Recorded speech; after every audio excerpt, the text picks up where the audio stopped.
New team academy के इस online platform के माध्यम से मैं अनुज कुमार त्यागी आप सभी का स्वागत करता हूं। दोस्तों, जैसा कि आप सभी को पता है, हमारे न्यू टीम एकेडमी के माध्यम से आप सभी को लगातार वीडियो जो है फ्री में प्रोवाइड की जा रही हैं। आपको हम बता दें कि आप हमारे एसके सर हैं, सचिन कुमार सर, जो आपको मध्यकालीन इतिहास पढ़ा रहे हैं। मध्यकालीन इतिहास आप उनसे पढ़िए, इतिहास के जादूगर के नाम से भी जाने जाते हैं। हमारे अतुल सर हैं, आपको भूगोल पढ़ा रहे हैं, जियोग्राफी। और हमारे सुनील सर हैं, सुनील सर आपको पॉलिटी पढ़ा रहे हैं। और हमारे आलोक सर हैं, आलोक सर का वीडियो अभी नहीं आया है, ये आपको इंग्लिश पढ़ाने वाले हैं। और मैं आपको प्राचीन इतिहास पढ़ाऊंगा और मैथ पढ़ाऊंगा। तो इन सब की क्लासेस जो है लगातार चल रही हैं, और जो भी सब्जेक्ट की क्लासेस अभी नहीं चल रही हैं उनके लिए हम आप सभी के लिए उन सब सब्जेक्ट के जो है टीचर खोज रहे हैं। जैसे ही बंदोबस्त हो जाता है वो सभी क्लासेस आपको ऑनलाइन प्रोवाइड की जाएंगी यहाँ से। और एक खास बात यह है, आप हमसे डायरेक्ट जुड़ सकते हैं हमारे टेलीग्राम चैनल से। टेलीग्राम से आप डायरेक्ट जुड़ सकते हैं। आप टेलीग्राम के सर्च बार में जाइएगा और वहां सर्च करिएगा new team academy, new team academy. आप टेलीग्राम के सर्च बार में जाइए और वहां पर सर्च करिए न्यू टीम एकेडमी, और सर्च करते ही एक ग्रीन कलर का लोगो आएगा। आप उस पर क्लिक करके हमारे चैनल को ज्वाइन कर लीजिए। और अब आप YouTube पर भी सर्च करिए न्यू टीम एकेडमी और हमारे चैनल को सब्सक्राइब कर लीजिए। अगर आप ये वीडियो देख रहे हैं तो आपको सर्च करने की जरूरत नहीं है। नीचे रेड कलर में एक आइकन दिख रहा होगा सब्सक्राइबर का, आप वहां से सब्सक्राइब कर सकते हैं। बेल आइकन भी प्रेस कर लीजिएगा, क्योंकि बेल आइकन प्रेस करने से क्या होगा, जब हम कोई भी वीडियो अपलोड करेंगे तो आपको नोटिफिकेशन जल्दी ही मिल जाएगा।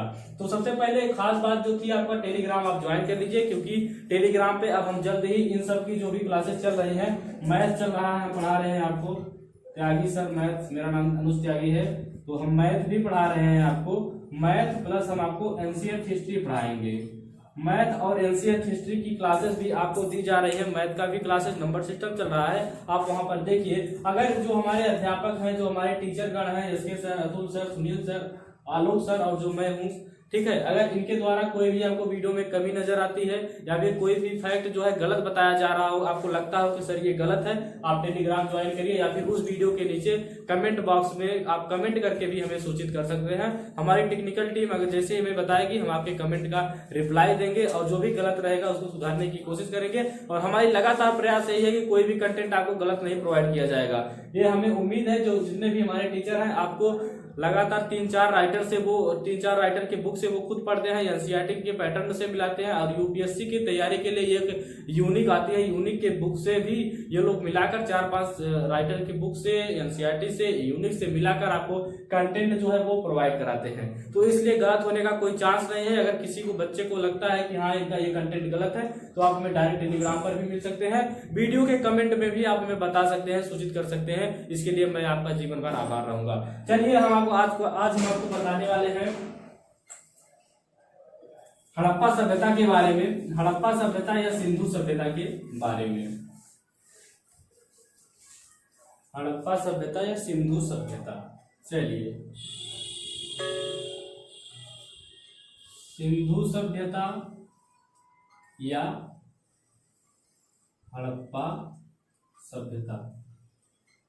अब देखिए, सिंधु सभ्यता और हड़प्पा सभ्यता को आपको हम बता दें कि मुख्यतः 3 नामों से और जाना जाता है। जो मुख्यतः 3 नाम से और इनको जाना जाता है उनको भी लिख लें, फिर आपको समझाते हैं। सिंधु सभ्यता या हड़प्पा सभ्यता को सिंधु सभ्यता कहा जाता है, सिंधु सभ्यता। दूसरा जो है सिंधु घाटी की सभ्यता, सिंधु घाटी की सभ्यता। और तीसरा जो है आपका हड़प्पा सभ्यता, हड़प्पा सभ्यता। अब देखिए भैया, आप इसको सिंधु सभ्यता, सिंधु घाटी की सभ्यता और हड़प्पा सभ्यता के नाम से क्यों जानते हैं, क्या जरूरत पड़ी, इनके बारे में थोड़ा सा नजर दे लेते हैं। देखिए, जब पुरास्थलों की खुदाई हुई तो अधिकतर जो पुरास्थल आपके मिले वो सिंधु नदी के किनारे मिले भैया। किसके नदी के किनारे? सिंधु नदी के किनारे, सिंधु नदी के किनारे। अब देखिए, सिंधु नदी के किनारे जब प्रारंभिक काल मतलब जब प्राचीन काल में खुदाई हुई सबसे पहले, तो सिंधु नदी के किनारे क्या हुआ, आपके जो पुरास्थल मिले वो सिंधु नदी के किनारे मिले, इसलिए इनका नाम सिंधु सभ्यता पड़ गया। ये तो हुआ इनके नाम का लॉजिक। दूसरा का क्या है, सिंधु घाटी की सभ्यता का नाम, इनका नाम कैसे पड़ा कि सिंधु घाटी की सभ्यता भी इन्हें कहा जाने लगा। तो जो अब जब एक बार खुदाई हुई तो भैया जो भी पुरास्थल मिले सब सिंधु नदी के किनारे मिले, इसलिए सिंधु घाटी की सभ्यता मिली। जब और खुदाई हुई तब कुछ जो है पुरास्थल आपके सिंधु नदी के सहायक नदी के किनारे मिले। सिंधु नदी के कुछ सहायक नदी थे उनके किनारे मिले, तो जब उनके किनारे मिले, सिंधु की सहायक नदी के किनारे मिले, सिंधु के सहायक नदी के किनारे जो पुरास्थल है वो सिंधु के सहायक नदी के किनारे मिलने के कारण इनका नाम सिंधु घाटी की सभ्यता पड़ा। अब ये तो हो गया। अब जब और व्यापक स्तर पर खुदाई हुई और जब खुदाई हुई बहुत बड़े पैमाने पर, तो क्या हुआ, बहुत पुरास्थल मिले। ऐसा तो है नहीं 2 4 6 10 मिल गए उसके बाद काम खत्म हो गया, खुदाई लगातार चलती रही। जब बड़े पैमाने पर खुदाई हुई तो बहुत से पुरास्थल मिले। क्या हुआ भैया, बहुत से पुरास्थल मिले। अब ये जो बहुत से पुरास्थल मिले हैं, अब तक खुदाई में ज्ञात हुआ है कि 1500 से अधिक पुरास्थल मिल चुके हैं अब तक, ठीक है, 1500 से अधिक पुरास्थल मिल चुके हैं, आप लोग जानते भी एक फैक्ट है। अब जब बहुत पुरास्थल मिल गए तो ये क्या हुआ कि जो पुरास्थल मिले ये न तो सिंधु नदी के किनारे थे और न सिंधु के सहायक नदी के किनारे थे। अब जो इतिहासकार थे, पुरातत्ववेदा थे, वे सोचे कि यार अब क्या होगा जब सिंधु नदी के अगर सहायक नदी के किनारे मिलते तो इनका नाम हम सिंधु के सहायक ये सिंधु घाटी की सभ्यता रख देते, या फिर अगर सिंधु नदी के किनारे मिलते तो सिंधु सभ्यता रख देते। लेकिन अब जो पुरास्थल है वो न इसके किनारे मिल रहे हैं न इसके किनारे मिल रहे हैं। अब बात आ गई कि नामकरण कैसे किया जाए। तो पुरातत्ववेदाओं ने और इतिहासकारों ने सोचा कि सबसे पहले कौन सा जो पुरास्थल है हमको मिला था, तो सबसे पहले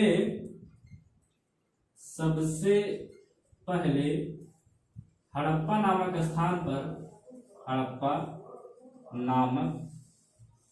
स्थान पर पुरास्थल की खुदाई हुई थी।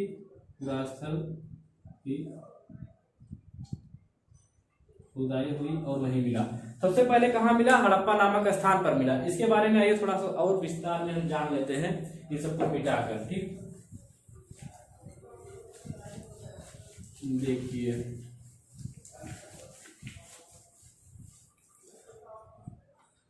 हड़प्पा सभ्यता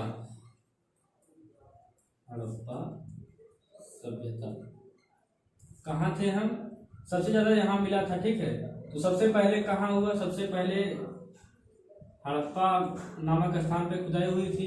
हड़प्पा नामक स्थान पर सबसे पहले हड़प्पा नामक स्थान पर खुदाई हुई, तो विद्वानों और इतिहासकारों ने अपना मत जो है जाहिर किया और बताया कि सबसे पहले हड़प्पा नामक स्थान पर खुदाई हुई, इसलिए जितने भी पुरास्थल मिल रहे हैं इन सबका नाम हड़प्पा सभ्यता के नाम पर रखा जाए और ये ठीक भी होगा। तो इसलिए इसका नाम क्या पड़ गया भैया, हड़प्पा सभ्यता। और हड़प्पा सभ्यता की जो खुदाई है सर्वप्रथम किसने करवाई, तो एक पुरातत्ववेता थे, आपको बताते हैं। पुरातत्ववेता जॉन मार्शल के नेतृत्व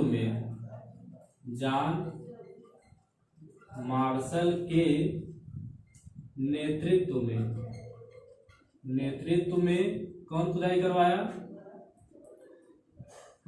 भैया, राखाल दास बनर्जी, नहीं सॉरी, दयाराम साहनी। कब करवाए, 1921 ईस्वी में। 1921 ईस्वी में। अब देखिए हड़प्पा सभ्यता का जो प्रथम आपका खुदाई हुआ था वो कब हुआ था, वो हुआ था 1921 ईस्वी में। किसने करवाया था, दयाराम साहनी जी ने करवाया था और जॉन मार्शल के नेतृत्व में।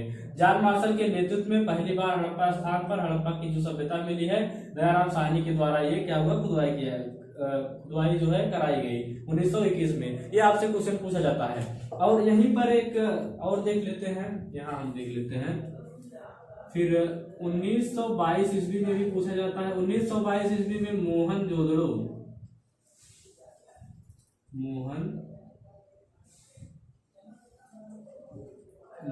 नामक पुरास्थल की खोज हुई। नामक पूरा स्थल। देखिए जो मोहनजोदड़ो है, इस पूरा स्थल की खोज किसने किया? राखाल दास बनर्जी। राखाल दास बनर्जी। देखिए 1922। आपसे क्वेश्चन कई बार आपको ये एग्जाम में जो है कंफ्यूज हो जाते हैं कि हड़प्पा सभ्यता की खोज मतलब खुदाई जो है किसने करवाई और मोहनजोदड़ो की। तो ये इसके याद करने का एक हमने ट्रिक बनाया है, हदमोर। ठीक है, हदमोर। देखिए हदमोर हमने जो बनाया है, हर से आप हड़प्पा सभ्यता और दयाराम साहनी, इसको आप ऐसे याद रखिए। अब मोहनजोदड़ो के लिए क्या है? मोह से मोहनजोदड़ो, र से राखाल दास बनर्जी। आप हदमोर ट्रिक के माध्यम से है आपका ट्रिकी हो जाएगा। ठीक है, ट्रिकी क्वेश्चन। आप हदमोर के माध्यम से हड़प्पा सभ्यता का दयाराम साहनी और मोहनजोदड़ो का आप राखाल दास बनर्जी याद कर सकते हैं। सन जो है आगे पीछे है, तो आगे क्या है हद, इसीलिए हमने हद आगे किया है, यानी कि 1921 ईस्वी में हुआ था, और मोर हमने पीछे किया है, यानी कि 1922 ईस्वी में हुआ था। लगातार है, आप याद रख सकते हैं। चलिए आगे बताते हैं आपको।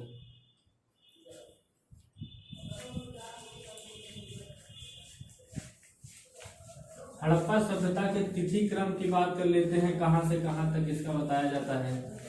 ठीक, हड़प्पा सभ्यता कितनी पुरानी है ये बात कर लेते हैं, इसके तिथि क्रम के बारे में। तिथि क्रम, इसकी जो तिथि क्रम है, इसका प्रथम प्रयास जो है, प्रथम प्रयास जॉन मार्शल ने किया था। जॉन मार्शल ने किया था, लेकिन कार्बन की C14 पद्धति के अनुसार, C14 की पद्धति के अनुसार, C14 की पद्धति के अनुसार इसका जो समय है वो 2350 ईस्वी से 2350 से 1750। ठीक, 350 से 1750 क्या है माना जाता है। देखिए आपको अलग अलग बुक में अलग अलग विद्वानों के अनुसार अलग अलग मिलेगा कि यहाँ पर आपको 2500 भी मिलेगा और 2300 भी मिलेगा, लेकिन अलग अलग डेटिंग के अनुसार अलग अलग जो विद्वान है, अलग अलग राइटर हैं, आपको ये डेट अलग मिलेगी। क्योंकि जो ये प्राचीन की बातें हमने आपको पहले प्राचीन इतिहास का अगर हमारा पहला वीडियो देखेंगे तो उसमें हमने बताया था कि प्राचीन इतिहास में कुछ उतना फैक्ट क्लियर नहीं है। ठीक है, तो इस जो कार्बन डेटिंग है, कार्बन डेटिंग 14 एक कौन सी पद्धति है? किसी भी प्राचीन समय को जानने के लिए इस पद्धति का उपयोग किया जाता है। कार्बन C14 इसका नाम है। C14 पद्धति के अनुसार 2350 से 1750 ईस्वी जो है ये इसकी सर्वमान्य तिथि मानी गई है इतिहासकार के अनुसार। ठीक है, ये तिथि आपको याद रखना है। कई बार जो है आपको कहीं कहीं ये भी मिलेगा 2500 से 1750, तो ये आपको ध्यान में रखना है। जो कई बार क्या है लेखक और राइटर के हिसाब से अलग अलग बुक में अलग अलग दिया गया है, लेकिन C14 की पद्धति के अनुसार 2350 से 1750 ये क्या है माना गया है। तो ये आपने देख लिया। चलिए अब नेक्स्ट पॉइंट आपको बताते हैं।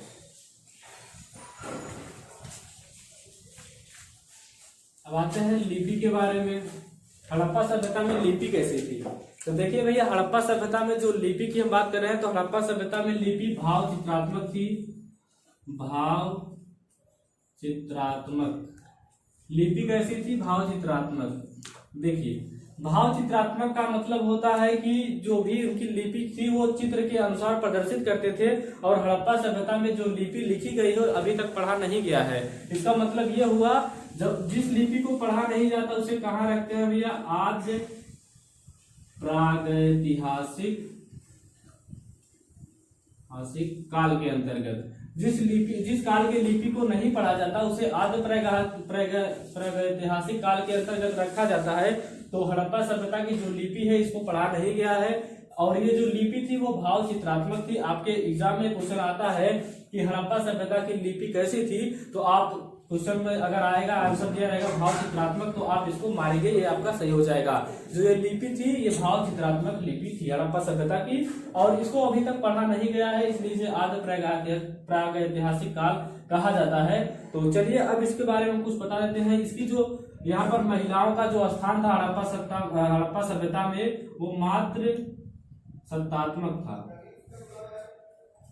मात्र सत्तात्मक। महिलाओं का जो स्थान था मात्र सत्तात्मक इसलिए था कि इस सभ्यता में महिलाओं को एक विशेष दर्जा दिया जाता था और महिलाओं को इस सभ्यता के अंतर्गत बहुत सम्मान मिलता था। ठीक है, तो ये क्या हुआ आपका मात्र सत्तात्मक था। अब आते हैं भैया आपका लिपि हो गया। अगर आपसे क्वेश्चन में पूछा जाए कि हड़प्पा सभ्यता की लिपि कैसी थी, तो ये भाव चित्रात्मक थी, यानी कि चित्र के माध्यम से प्रदर्शित करके इसको बताया जाता था। और जो लिपि है अभी तक नहीं पढ़ा गया है, इसलिए इसे आदि प्रागैतिहासिक काल के नाम से जाना जाता है। और यहाँ पर महिलाओं का जो सम्मान की बात करें तो यहाँ पर मात्र सत्तात्मक सत्ता चल रही थी। हड़प्पा सभ्यता के बारे में हम आपको बता रहे हैं। चलिए अब नगर नियोजन की बात कर लेते हैं। आपको यहाँ पर हड़प्पा सभ्यता में नगर नियोजन की क्या व्यवस्था थी।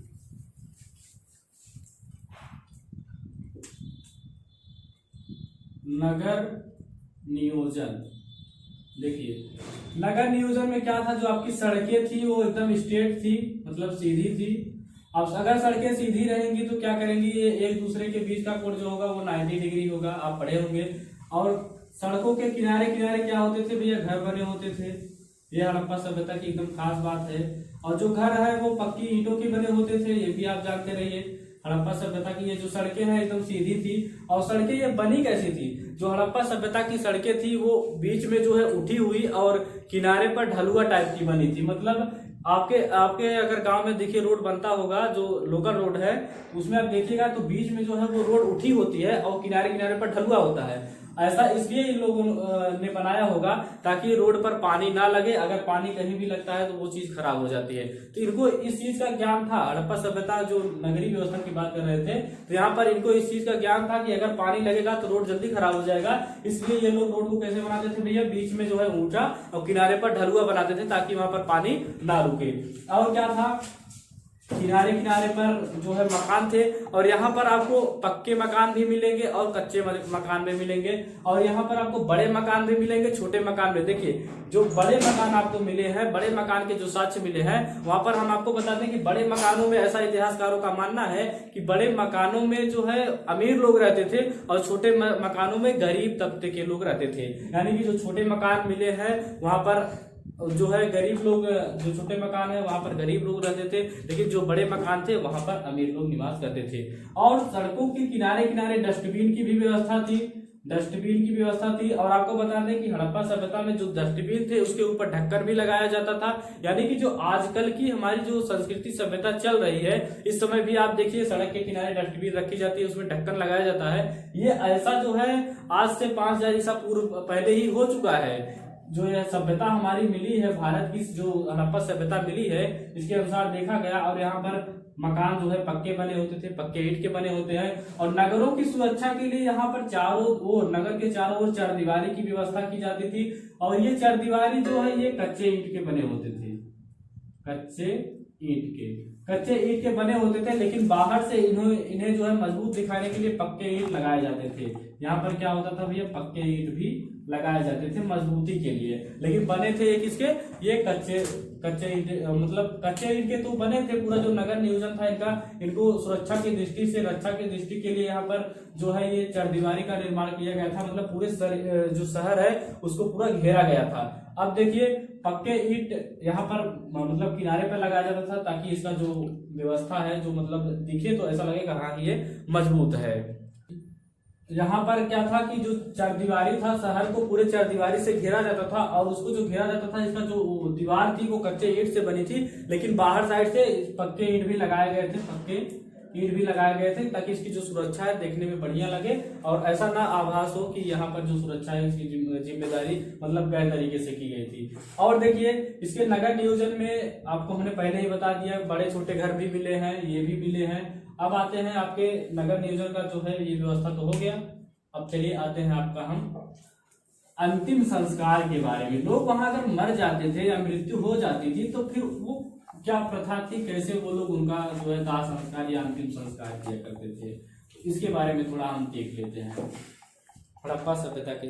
अभी तो हम आपको हड़प्पा सभ्यता का एक बेसिक परिचय बता रहे हैं, आप ये नहीं घबराइएगा कि जो स्थल मिले हैं जैसे चावल के साथ कहाँ मिले हैं, ये लोग क्या यूज करते थे, जैसे ये लोग गेहूं और जौ यूज करते, तो इन सब का बारे में हम अगली वीडियो में बताएंगे, ऐसा बात नहीं है। ये केवल हम आपको मोटी मोटी हेडिंग के तौर पर बता देने कि हड़प्पा सभ्यता का जो ये जो इनका आर्थिक और सामाजिक जीवन था कैसे चल रहा था, उस हिसाब से हमने क्या किया हमने आपको बताया, नगर नियोजन के बारे में, उसके बाद तिथि के बारे में, लिपि के बारे में, और इनका जो सत्ता था वो कैसी थी, इन सब बारे में हम बात कर रहे हैं। और आगे भी हम आपको बताएंगे अगले वीडियो में, लेकिन इसमें क्या है, हड़प्पा सभ्यता का एक सामान्य परिचय हमको देखकर लेकर चलना है। चलिए हम आपको बता देते हैं इसके बारे में। अब आपको अंतिम संस्कार के बारे में बताते हैं। अंतिम संस्कार वीडियो काफी बड़ा हो जाएगा, नहीं तो आपको हम बहुत डीपली से समझाते हैं। चलिए थोड़ा सा देख लेते हैं। अंतिम संस्कार, जैसे भैया अगर मान लीजिए हड़प्पा सभ्यता में कोई किसी आदमी की मृत्यु हो जाती थी, या उस समय जब कोई आदमी की मृत्यु हो जाती थी तब क्या किया जाता था। इनका जो संस्कार था भैया ये 3 रूपों में किया जाता था। पूर्ण समाधि, दूसरा था अर्ध समाधि।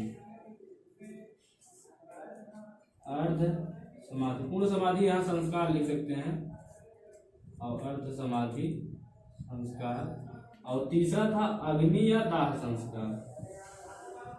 अग्नि संस्कार, ठीक, संस्कार। देखिए पूर्ण समाधि में क्या होता था, अगर हड़प्पा सभ्यता कालीन या सिंधु सभ्यता में, या उस समय पुराने जमाने में जब कोई आदमी जो है किसी ये मनुष्य की मृत्यु हो जाती थी, तो व्यवस्था क्या थी, दफनाने की या फिर जलाने की व्यवस्था थी। उसके बाद और बताते हैं आपको, पूर्ण समाधि संस्कार का मतलब होता है जब कोई किसी आदमी की मृत्यु हो जाती है तो उसका प्रॉपर जो है गड्ढा खोद कर उसके बॉडी को वहां पर डालकर, और उसके साथ एक काम और किया जाता था। जैसे ये आदमी है, ये गड्ढा है, इसको खोद के इसे डाल दिए, और इसके साथ इसकी जो दैनिक उपयोगी वस्तुएं हैं, जो मानव दैनिक जीवन में उपयोग करता था, जैसे मान लीजिए कुछ खाता पीता था, कुछ वस्तुओं का जैसे पार्टी हो गया, फिर खाने पीने की वस्तुएं हो गई, उसके और कपड़े हो गए, जो वह दैनिक जीवन में उपयोग करता था, उसके साथ वो सब रख के फिर दफनाया जाता था। यानी कि जो हड़प्पा सभ्यता के लोग थे, इनका ऐसा मानना था, इतिहासकार ऐसे बताते हैं कि हड़प्पा सभ्यता के जो लोग थे, इनका ऐसा मानना था कि ये जो आदमी मरा है, ये मरा नहीं है, ये इन सब वस्तुओं का यूज करेगा। यानी कि ये लोग पुनर्जन्म पर भी विश्वास करते थे, ऐसा इतिहासकारों का मानना है, या फिर अनुमान लगाए हैं। क्योंकि अब आप यही बताइए, जो कोई आदमी मर गया है, अब उसके साथ तो उसकी दैनिक जो जीवन में उपयोग करने वाली वस्तुएं हैं उसको रखने की क्या जरूरत है, कोई जरूरत है नहीं ना। तो अब ये क्या है, इनको लगता था कि ये जो है मरने के बाद जिस दूसरे दुनिया में गए हैं तो वहां पर भी ये इन चीजों का उपयोग करेंगे, इसलिए ये लोग क्या करते थे, खाने पीने की वस्तुएं, कपड़ा हो गया, जो भी सामान्यतः होता है दैनिक वस्तुएं, वो रखते थे। और इनका मानना था कि ये जो है अगले जन्म में जब गए होंगे तो वहां पर इन सब चीजों का यूज करेंगे। तो यह था इनका पूर्ण समाधि संस्कार, विधिवत तरीके से होता था। अर्ध समाधि संस्कार क्या होता था भैया, अर्ध समाधि संस्कार के अंतर्गत ये आता था, हड़प्पा सभ्यता कालीन या सिंधु सभ्यता में यदि किसी मनुष्य या महिला की मृत्यु हो जाती थी तो उसको ऐसे ही मैदान में छोड़ दिया जाता था।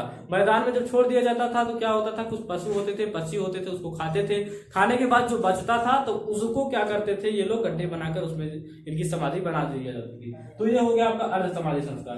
अब अग्नि संस्कार के बारे में बात करते हैं, अग्नि या दाह संस्कार। देखिए अग्नि संस्कार यह था, जैसे किसी मानव की मृत्यु हो गई तो उसको प्रॉपर तरीके से जलाया जाता था, उसके राख को या तो दफनाया जाता था या फिर पानी में या फिर जल में प्रवाहित की जाता था। जैसे अग्नि संस्कार की जो प्रथा है और ये पूर्ण समाधि की जो संस्कार की जो प्रथा है आज भी इस जमाने में भी प्रचलित है। जो मुस्लिम भाई है आप देखिए वो लोग क्या करते हैं, लेकिन जो पूर्ण समाधि संस्कार में एक चीज थी, खाने की वस्तुएं रखते थे, लेकिन ऐसा आजकल नहीं होता, केवल क्या करते हैं अपना स्थायी रूप से दफना देते हैं। और हिंदू में क्या होता है कि जो हिंदू भाई हैं वो लोग अंतिम संस्कार जो करते हैं जला के करते हैं। और जैसे ये लोग मतलब जो हड़प्पा सभ्यता के लोग हैं, इनका जो ये जो राख बचता था लास्ट में, इसको क्या करते थे, अग्नि में प्रवाहित करते थे। और आजकल के जो हिंदू भाई हैं ये भी अपना जो अंतिम संस्कार होता है जलाने के बाद ये भी क्या करते हैं, अग्नि में इसको प्रवाहित जल में इसको प्रवाहित करते हैं, जैसे गंगा में प्रवाहित करते हैं। तो ये सब होता है। तो देखिए हम किसी न किसी प्रकार से क्या कर रहे हैं, इतिहास से जुड़े हैं, प्राचीन इतिहास की जो संस्कृति है, सभ्यता है, उसको लेकर चल रहे हैं। अब आगे कहां तक चलेगी ये तो नहीं पता है, लेकिन अभी तक हमने क्या देखा कि जो संस्कार है, जो संस्कृति है हमारी प्राचीन इतिहास की, उसको लेकर हम चल रहे हैं। हाँ कुछ परिवर्तन हुआ है और परिवर्तन होना भी चाहिए, क्योंकि परिवर्तन ही संसार का नियम है। अगर आप परिवर्तन नहीं होगा या फिर परिवर्तन नहीं करेंगे तो आप अभी तक उसी ही काल में जी रहे होते। तो इसलिए परिवर्तन होना चाहिए, बहुत जरूरी है।